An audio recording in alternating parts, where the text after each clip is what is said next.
వారు నాకు యాజకులగునట్లు వారిని ప్రతిష్ఠించుటకు నీవు వారికి చేయవలసిన కార్యమేదనగా, ఒక కోడెదూడను, కలంకము లేని 2 పొట్టేళ్లను, పొంగని రొట్టెను, పొంగనివై నూనెతో కలిసిన భక్ష్యములను, పొంగనివై నూనె పూసిన పలచని అప్పడములను తీసుకొనుము. గోధుమ పిండితో వాటిని చేసి ఒక గంపలో వాటిని పెట్టి ఆ గంపను, ఆ కోడెను, ఆ 2 పొట్టేళ్లను తీసుకొని రావలెను. మరియు నీవు అహరోనును అతని కుమారులను ప్రత్యక్షపు గుడారము యొక్క ద్వారము దగ్గరకు తీసుకొని వచ్చి నీళ్లతో వారికి స్నానము చేయించి ఆ వస్త్రములను తీసుకొని చొక్కాయిని, ఏఫోదు నిలువుటంగిని, ఏఫోదును పతకమును అహరోనుకు ధరింపచేసి ఏఫోదు విచిత్రమైన నడికట్టును అతనికి కట్టి అతని తల మీద పాగాను పెట్టి ఆ పాగా మీద పరిశుద్ధ కిరీటముంచి అభిషేక తైలమును తీసుకొని అతని తల మీద పోసి అతనిని అభిషేకింపవలెను.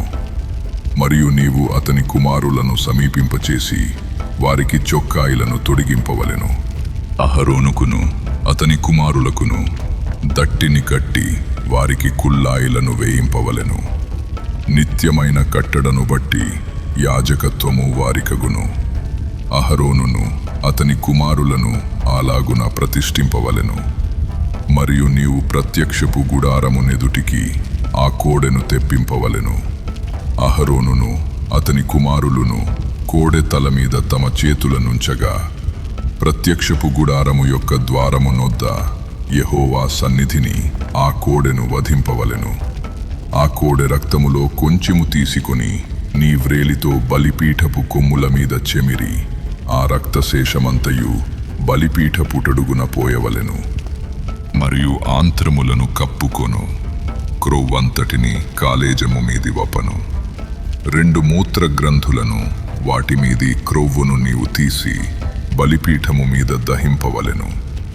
ఆ కోడె మాంసమును, దాని చర్మమును, దాని పేడను పాలెమునకు వెలుపల అగ్నితో కాల్చవలెను. అది పాప పరిహారార్థమైన బలి.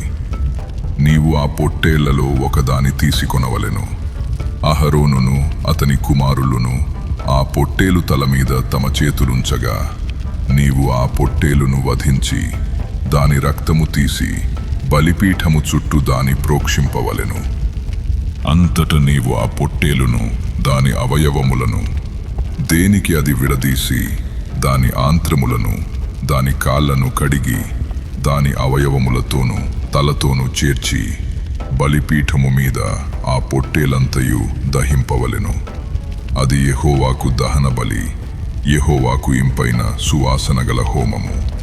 మరియు నీవు 2వ పొట్టేలును తీసుకొనవలెను.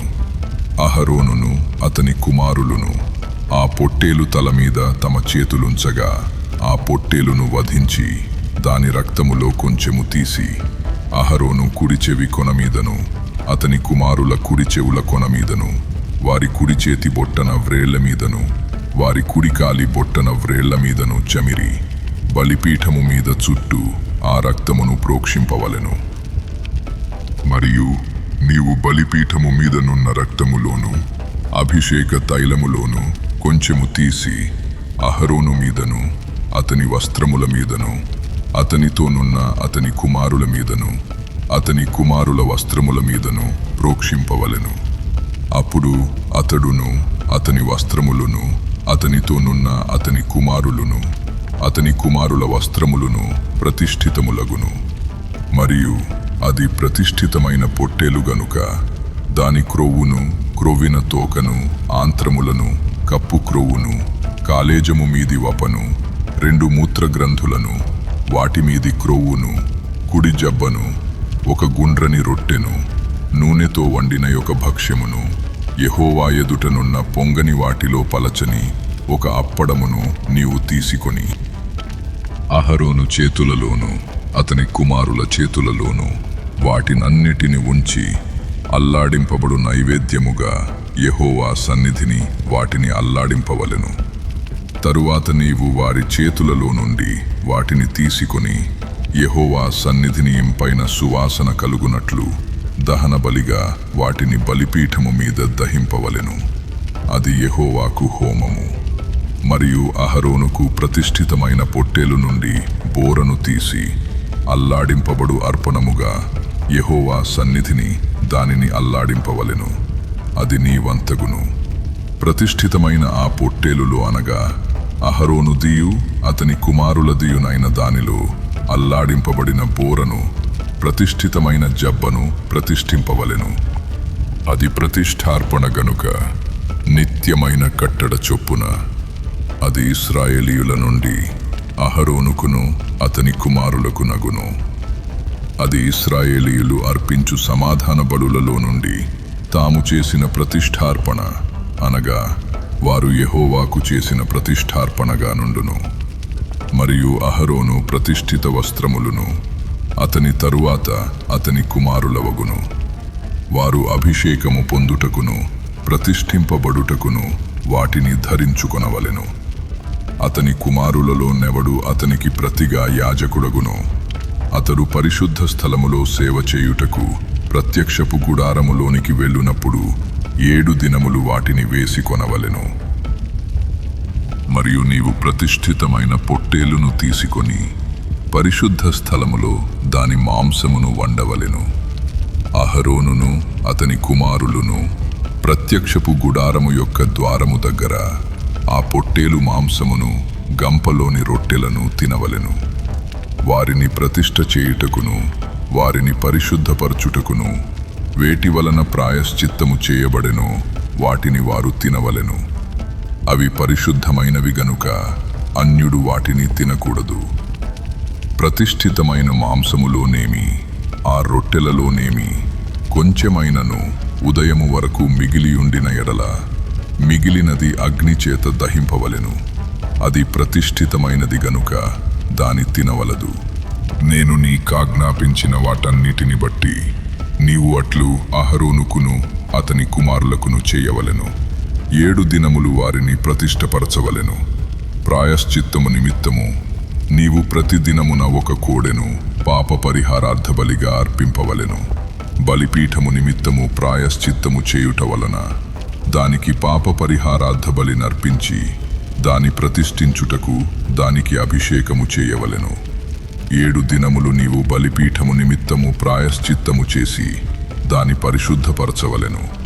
ఆ బలిపీఠము అతి పరిశుద్ధముగా ఉండును. ఆ బలిపీఠమునకు తగులునది అంతయు ప్రతిష్ఠితమగును. నీవు బలిపీఠము మీద నిత్యమును అర్పింపవలసినదేమనగా ఏడాదివి 2 గొర్రెపిల్లలను, ప్రతిదినము ఉదయమందు 1 గొర్రెపిల్లను, సాయంకాలమందు 1 గొర్రెపిల్లను అర్పింపవలెను.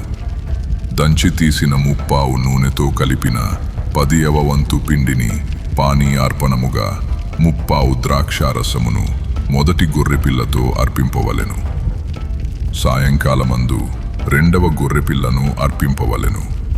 అది యెహోవాకు ఇంపైన సువాసన గల హోమమగునట్లు ఉదయకాలమందలి అర్పణమును దాని పానీయార్పణమును అర్పించినట్టు దీనిని అర్పింపవలెను. ఇది యెహోవా సన్నిధిని సాక్ష్యపు గుడారము యొక్క ద్వారమునొద్ద మీ తరతరములకు నిత్యముగా అర్పించు దహన బలి.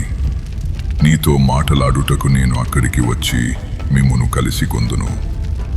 అక్కడికి వచ్చి ఇశ్రాయేలీయులను కలిసి కొందును. అది నా మహిమ వలన పరిశుద్ధపరచబడును.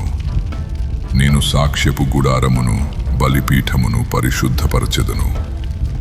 నాకు యాజకులగునట్లు అహరోనును అతని కుమారులను పరిశుద్ధపరచెదను. నేను ఇశ్రాయేలీయుల మధ్య నివసించి వారికి దేవుడనయ్యుందును. కావున నేను వారి మధ్య నివసించునట్లు ఐగుప్తు దేశములో నుండి వారిని వెలుపలికి రప్పించిన తమ దేవుడైన యెహోవాను నేనే అని వారు తెలిసికొందురు. నేను వారి దేవుడనైన యెహోవాను.